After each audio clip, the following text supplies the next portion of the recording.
वैसे लोगों से बचिए जो आपकी तारीफ करके आपको बिना मतलब खुश रखता है। देखिए, कुछ सच कड़वे लग सकते हैं, माँ बाप और शिक्षक का डांट थोड़ा कड़वा लगता है, लेकिन वो बाकी में आपको थोड़ा कठोर बनाना चाहता है।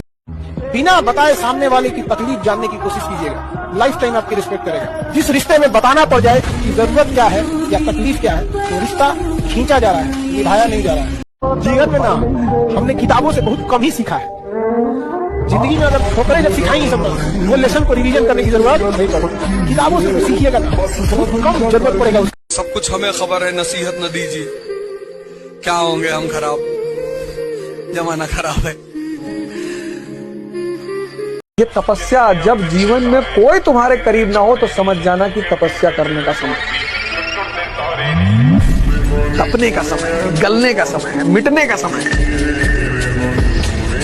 मैं बच्चों से बहुत बार बोलता हूँ, बेटा जिस दिन आपको पढ़ाई डिफिकल्ट लगे ना, कि पढ़ना बहुत डिफिकल्ट है, एक दिन जाइए अपने पिताजी के ऑफिस में, 8 घंटे देख के आइए वो कैसे काम करते हैं, कैसे उनका बॉस उनको कभी भी इंसल्ट करके चला जाता है किसी भी लोग के सामने।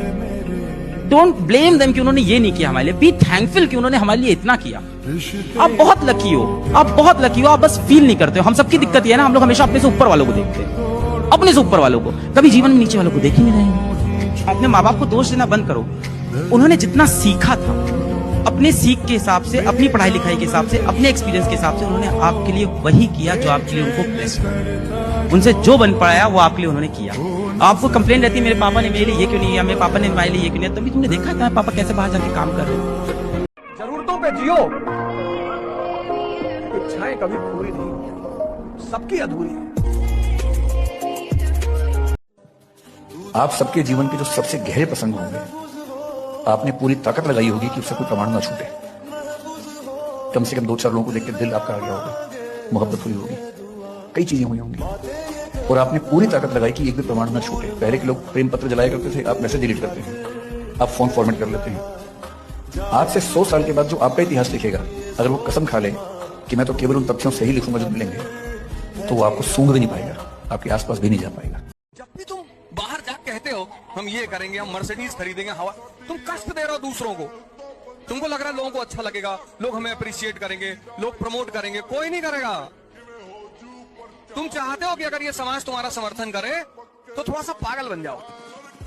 ये बटन तोड़ लो आगे वाली 2, एक में लाल चप्पल, एक में व्हाइट पहन लो, और पेन ऐसे लगा के कॉपी लेके घूमो, तब लोग तुम्हारे ऊपर दया करेंगे कि बेचारा तैयारी करता था, फिर पता नहीं क्या हो गया। स्टूडेंट, भिखारी और सन्यासी की कोई इज्जत होती नहीं। और दुनिया में राइज करने का सबसे अच्छा साधन है बेइज्जती। जो तुम मोटिवेशन ढूंढते हो ना, वो इसीलिए ढूंढते हो क्योंकि तुम्हारी बेइज्जती नहीं होती। जिसकी बेइज्जती होने लगेगी ना, उसके अंदर आग लग जाएगी कि तुमको दिखाएंगे अब, और तुम उसी चीज से डरते हो। भाई तुम क्लास में टीचर पढ़ा रहा है, तुमने कोई सवाल किया, टीचर ने डांट के बिठा दिया, बदतमीज कहेंगे, बच्चों जैसे सवाल करो, भगा देंगे क्लास, पूरी क्लास हंसने लगी। कितनी आग लगी अंदर कि मास्टर आईएएस बनेंगे, बंद कराएंगे तुमको, कुछ भी हो जाए, तभी तो पढ़ोगे। आग है ही नहीं अंदर। बहुत ज्यादा कमाना है तो बिजनेस करना, लेकिन बिजनेस कभी भी याद रखो, बहुत लॉन्ग टाइम बिजनेस को चलाने के लिए पढ़ाई चाहिए। तुम नहीं पढ़े हो तो तुम्हें एक सीईओ रखना पड़ेगा, एक टेक्निकल रखना, तू पढ़ा हुआ रहेगा, काम तो पढ़ा हुआ ही करेगा, भले तुम मालिक हो, तुम उसके नीचे सैलरी भी उसे रख सकते हो। ये 2 चीजों से बचिएगा, आपका मेमोरी हमेशा अच्छा रहेगा। टेंशन लीजिएगा, देखिए टेंशन भी कोई बड़ा रीजन नहीं है। एक ही चीज को बार बार सोचने से ही मेमोरी लॉस होता है। जब आप किसी से टेंशन लेते हैं ना, उसी चीजों को बार बार सोचते हैं। ये दोनों बतिया एक ही है। सपोज कीजिए आपको चाचा के यहाँ से झगड़ा चल रहा है, तो उसी बतिया को बार बार घुमा फिरा के ऐसे बोल दिया, ऐसे नहीं बोलना चाहिए, ये नहीं होना चाहिए, मतलब वो जो टेंशन है अल्टीमेट आपको एक ही चीजों को बार बार सोचा रहा है। और जो लाल पीला हरा आप सोचते हैं, ये भी बड़ी खराब चीज है। ओकरे इर्द गिर्द बार बार सोचते रहेंगे, इससे मेमोरी क्या हो जाएगा, कमजोर हो जाएगा। हम दोनों 1 हो जाएंगे, फिर दोनों 3 हो जाएंगे, फिर ऐसे हो जाएंगे, फिर 4 हो जाएंगे। इससे क्या जरूरत है सोचने की।